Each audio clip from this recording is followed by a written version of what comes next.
everyone, this is Scott from Crucible Custom Props.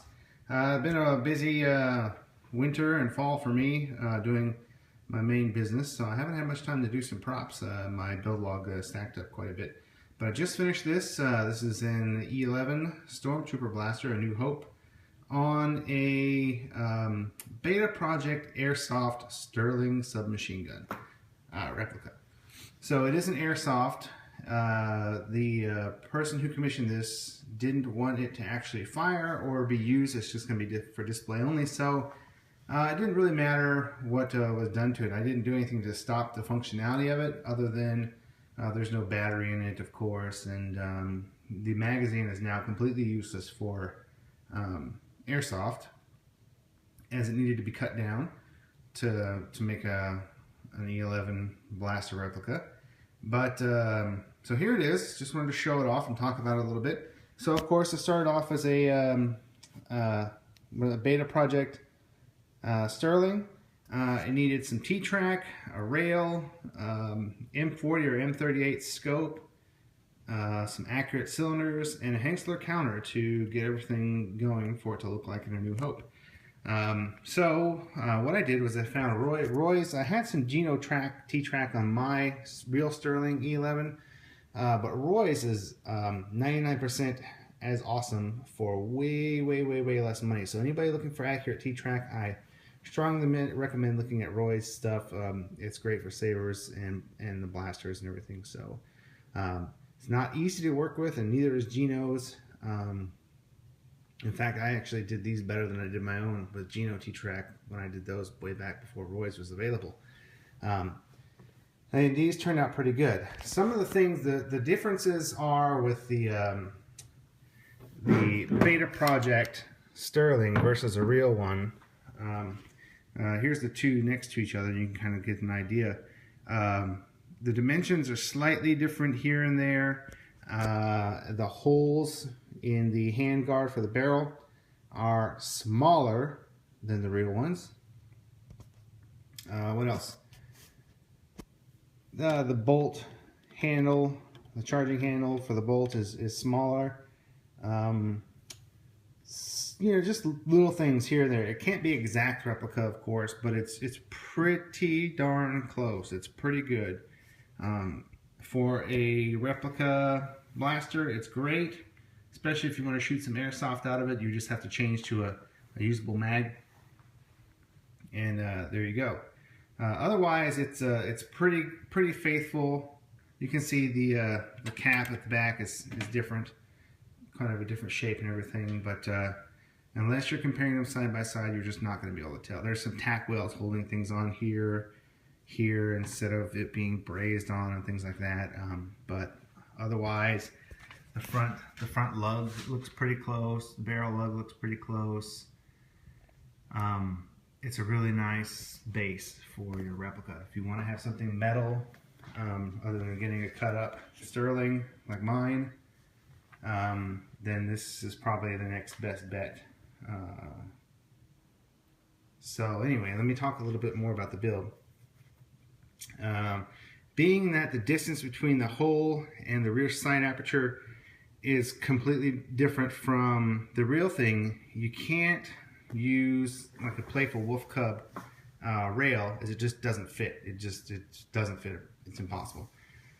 So what I did was I used my old rail and had it on here, but then while I was adjusting something, the little nub that I had in there broke. And because it's bended aluminum, it just broke. So what I had to do was I had to make a completely new one, which was great because it actually helped me resolve some of the issues I had. Let me show you. So I got a nice bend to it. It's got a nice foot, so it's not going to move anywhere. It's bolted down nice and strong. But I also milled out a little slot to have some more clearance, to get some more purchase where this nut grabs into the scope. For the owner, I'm including the other original screw for the scope, but this is going to be better for our uses here. You won't notice. So we got that. We got the Roy's T-track. Let me flip it over. We got a real M38 scope. Thank you to Sean in Australia for that. we got a real Hengstler counter, and I have set the number at a very Star Wars number for you guys. The magazine had to be cut down. Oops, sorry, I don't have a tripod today.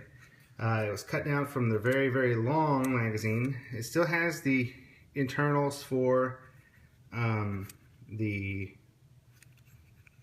plastic BBs, and this, I kept that way just to keep the shape and everything so that it could be inserted correctly. But it is cut down to the right size and all that, so it's good to go. We have the Playful Wolf Cub, super awesome, accurate cylinders here, power cylinders. And so this one is the Tunisia version, which the commission holder requested, and which was cool is he makes them super accurate to the screen used ones. So it's missing a bolt, it's missing a little capacitor in the back, and it's bent up accurately and weathered, so you can see the real metal mite capacitors on there. So that's super uber accurate. The Hengstler counter is cool. It is the non-resettable type. It was a real pain in the butt to get that number on there, but I just wanted to do that. The selector, of course, works for Airsoft. The stock comes out, folds out. I did a very light weathering pass on this. It's kind of a shame. Funnily enough, I didn't have to really paint much on it. The front lug came painted in blaze orange, and at first I tried to paint over it and I didn't like it, and so what I had to do was strip it. And when I started to strip the old paint, I noticed that the blaze orange paint came off with the strip with acetone, but whatever they coated this finish with did not come off. It was perfectly untouched. So I found that I didn't have to paint it at all. I just had to strip the orange paint off and it was good to go. I did have to paint the new rail, of course, and the Hengstler, but everything turned out great and it looks fantastic. And I hated to kind of weather it up a bit, but it just doesn't look right to have an old vintage scope on it and beat up Hengstler and not have some wear on it. So I put some minor wear on there with a 320 grit sponge, sanding sponge. Just some, some nice wear spots, so it looks a little bit used. And if the owner wants me to step that up, I can do that. But for now, this is what we got. And so there it is, next to the real thing. And I think it's pretty darn awesome. You don't get much better than that as far as an all metal, unless you're doing a pipe build with some real parts and stuff. So for a turnkey solution, that's not bad. It's really cool. So there it is. Hopefully I can get some more stuff built as quick as I can here. I got a couple sabers. I got a Mace Windu coming up that I'm in the middle of building, and some other things too. So here's to a good 2015.